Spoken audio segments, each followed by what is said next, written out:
How many of you, by a show of hands, have either participated or know somebody who has participated in underage drinking?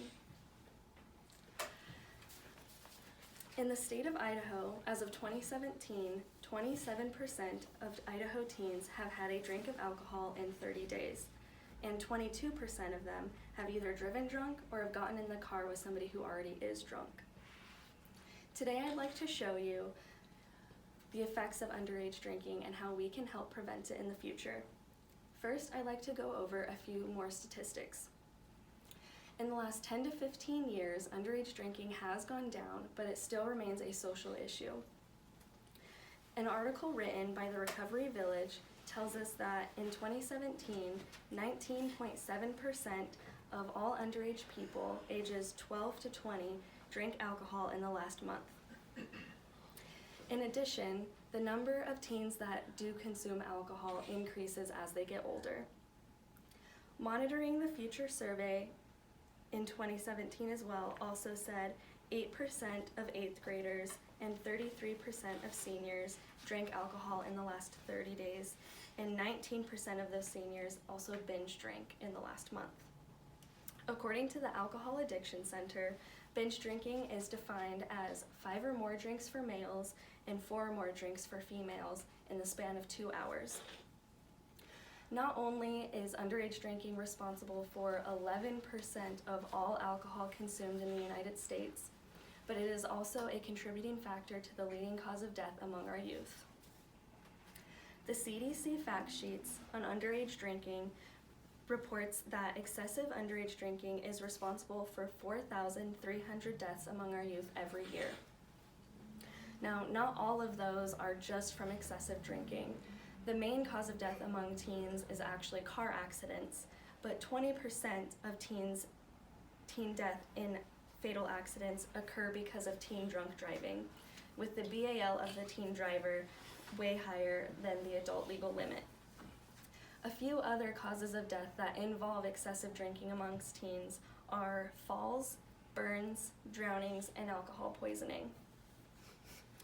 Now, I know these all sound pretty alarming, but I think we all know that underage drinking doesn't always just end up with death. But there are other risks that are involved. Teenage brains are going through extensive brain development, and because of this, the brain pleasure center actually matures faster than their ability for impulse control and sound decision making. When a teen decides to drink alcohol, they're at high risk of permanent damage to memory sensors in the brain and permanent damage to important organs, such as causing fatty liver and irregular heartbeat. So why do teens drink in the first place? Well, alcohol influence actually starts at a really young age. The CRC reports that a child who sees an influential person, usually an adult, consume alcohol, they are 3 times more likely to participate in teen drinking and teen binge drinking over teens whose parents are completely against the consumption of alcohol. Now, since teens are in such a vulnerable state, perhaps the more known reason influence for them drinking is their peers. According to an article on drugrehab.com, the National Center on Addiction and Substance Abuse says that 75% of surveyed teens felt peer pressured when they saw their peers drinking as well.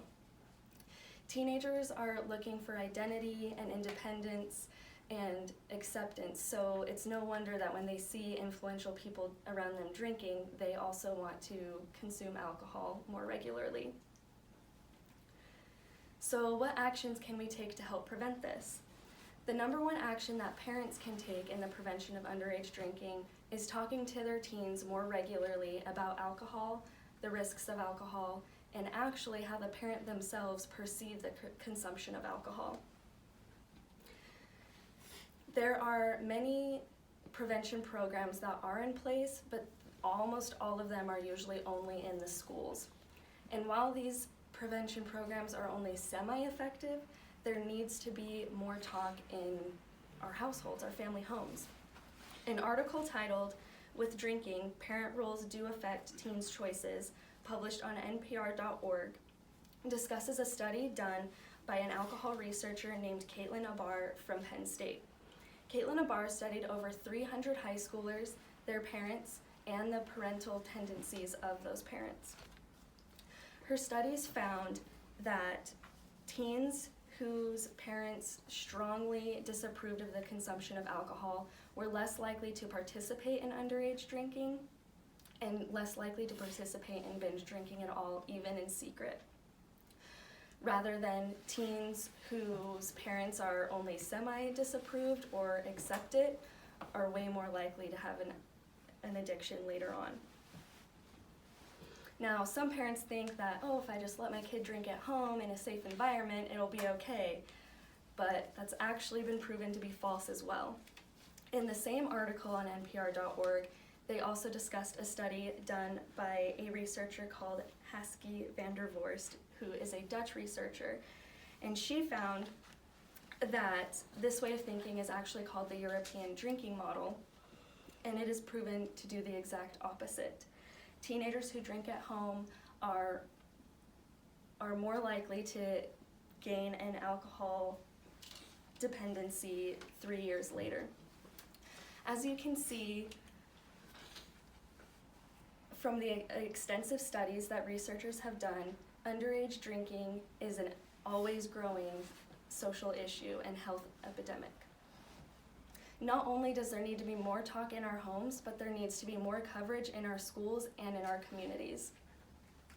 After a quick search on idaho.org, I found that there are no policies and no agendas for prevention of underage drinking in the state of Idaho.